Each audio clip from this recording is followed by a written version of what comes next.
I tend to move on from games pretty quickly once I've beaten them. Very infrequently, I will return to a game a few years down the line, but for the most part, once I've reached the credits, that's it for me. I rolled credits on South Park Snow Day in about 6 hours, and immediately booted it back up again. I've reached the credits twice now, once on easy and once on normal, and I'm currently playing through it again on hard mode. I'm hooked. I bought the season pass, and I still can't wait to keep playing South Park Snow Day. Is it perfect? Hell no. But South Park Snow Day is still a blast if you keep your expectations firmly in check. South Park Snow Day reminded me a lot of Gauntlet Legends for the N64. It's chaotic, it's mindless, but under the right circumstances, it can be a lot of fun. You can either team up with 3 real-life friends or play solo with computer-controlled bots. I mostly played solo and found that the bots worked pretty well. They would distract the hordes of enemies and revive me when necessary. Once again, you play as the new kid, which allows you to customize your character any way you want.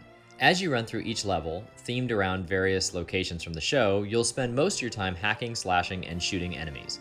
Before each run, you'll pick one of 3 melee weapons and one of 3 ranged weapons. There's also the choice of 2 powers, such as a snowball turret, a cat that pees on your enemies and forces them to fight for you, and a fart that blasts you into the sky away from danger. You'll also pick one bullshit card. It's basically an epic attack that you can use only a handful of times throughout the level. Enemies come in a pretty diverse variety too, each with their own attack patterns that force you to change up your tactics. Along the way, you'll collect toilet paper and jars of poop.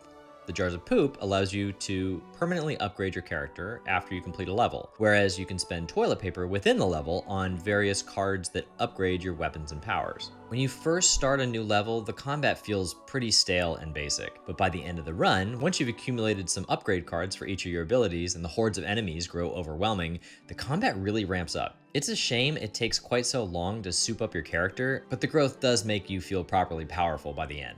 Stages themselves have a great deal of verticality to them, which makes for some really fun battles. Between the combat arenas, you'll be smashing up trash cans and searching every nook and cranny for treasure chests. Each stage also has a gimmick as well, like sticking to the rooftops and not being allowed to touch the street, or helping Jimbo collect 3 items around the town before progressing. They're fine, but they get a bit tedious by the second or third trek through the stage. Thankfully, Snow Day mixes things up a little bit by having each level feature multiple random variations of battle arenas, so while the level feels mostly the same and the gimmick is the same, some of the combat arenas might switch around, which gives multiple playthroughs a little bit of extra flavor. The problem with the levels is that the first 2 stages kinda suck. They get significantly better as the game progresses, and the last 2 are very good, but it's a shame that 2 out of the meager 5 levels just aren't great. They all look virtually identical too. The final stage has you going indoors for the first time, and it's a much needed change of scenery, but it's also too little too late. I get that it's supposed to take place during a snow day, but I wish the developer had been a little more creative with the level themes and tried to differentiate them a bit more. I think by sticking so closely to the concept of a snow day, they really shot themselves in the foot creatively. South Park is so dense with lore and locations, it's a shame that this gold mine wasn't properly mined. The best way to describe the combat itself is chaotic. I never felt totally in control, but I was always in control enough for it to feel good enough. It's a bit floaty, and the basic attack has a habit of overshooting your target by the 3rd hit in the combo, but there's enough variety between all the different weapons, powers, and upgrades that I'm still enjoying experimenting with it. I really like playing with the axe-wand combo, setting the ground on fire with the wand, and then spinning around like a maniac with the axe, pulling all the enemies into me and destroying everything in sight. When plans like this pay off, it's very, very fun. The enemies have some great variety as well. Some turn invisible and jump around like ninjas, others pull you in like something out of Left 4 Dead, and others will snipe you from across the map.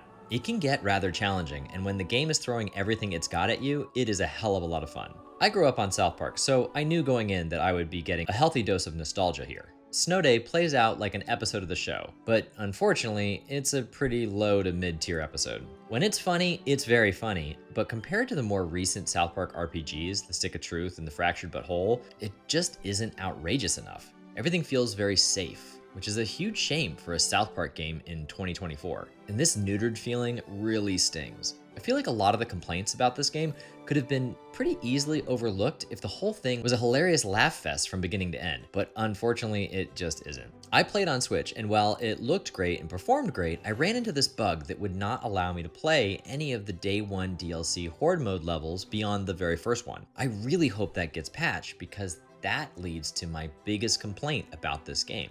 The amount of content packed into Snow Day at launch just isn't enough. I know that there are more weapons coming in the Season Pass, and there's an additional unknown game mode on the way, but we need more stages. We need more variety of stages. What's here just feels like generic snow level after generic snow level with a few peripheral South Park references thrown in.